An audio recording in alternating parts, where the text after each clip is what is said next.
देखो यार, आईआईटीएन और एनआईटीएन तुम जैसे लोग ही बनते हैं, समझ में आया ना? और तुम ही मिलने आते हैं, तुम जैसे लोग ही बनते हैं और तुम लोग ही मिलने आओगे। तो अपने आप को किसी से कम मत समझो प्लीज, और कोई सेकंड थॉट दिमाग में मत आने दो। फुल एनर्जी से, फुल पावर से भिड़ जाइए, बाकी जो होगा देख लेंगे। पेपर में जाने के बाद में आप वहां पर अकेले होंगे। पेपर में आप जाओगे तो पेपर में आप होंगे अकेले एकदम। हो सकता है कोई मूवमेंट आपको ऐसा दिखाई दे जहां पर आप पैनिक कर जाओ। बिल्कुल घबराने की जरूरत नहीं है। पैनिक की सिचुएशन जनरली बाहर कहीं से नहीं आती है, हम ही उसको डेवलप करते हैं। अगर आपसे सवाल नहीं सॉल्व हुए, पैनिक करने की जरूरत नहीं है। 75 सवाल है भाई, 75 करने हैं ना, 90 सवाल है, डर काहे रहे हो? और ढूंढो, वो वाले ढूंढो जो आपसे हो जाए। तो मतलब ध्यान रखिएगा please, paper attempting is just like take of.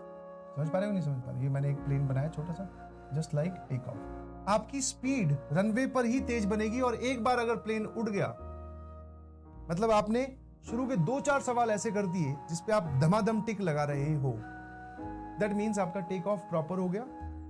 अब ऊपर फ्लाइट में जाकर थोड़ी बहुत ट्रबुलेंस आएगी, कई बार होता है ना, हाँ एक सवाल आया, ओ हो सर ये थोड़ा सा डर लग रहा है, कोई बात नहीं, छोड़ दो उसको। ऑलवेज रिमेंबर, पेपर में किस मार्क्स के या किस सवाल के कितने मार्क्स हैं वो आप सभी लोग जानते हो।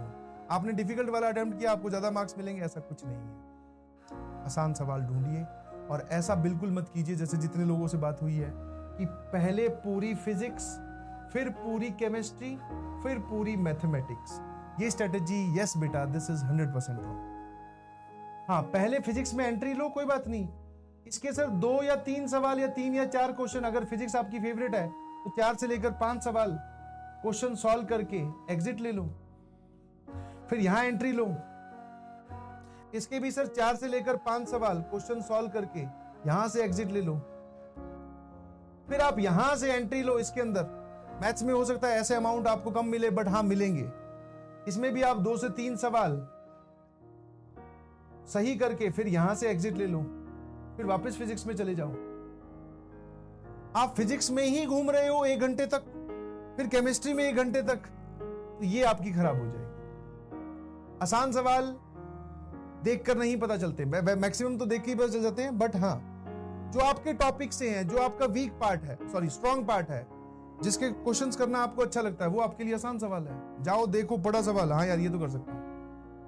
मतलब तुम अगर एज एन इंडिविजुअल आइडेंटिटी बात करो, दूसरे से पूछो, तो वो ये अपने मुंह से बोल के नहीं जाएगा। ऐसे नहीं बोलेगा अच्छा तेरा पैनिक हो जाए, तेरा खराब हो जाए, बट उसको तेरे पैनिक होने से कोई मतलब भी नहीं है।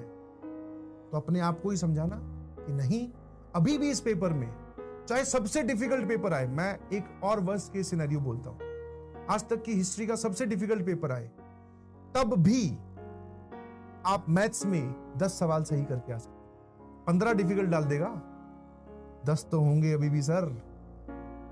10 10 10 40 थी 120। फिर आप बोल रहे हो आधे घंटे में सर मैथ्स के 3 ही सवाल सॉल्व हो पाए, मैथ्स डिफिकल्ट है।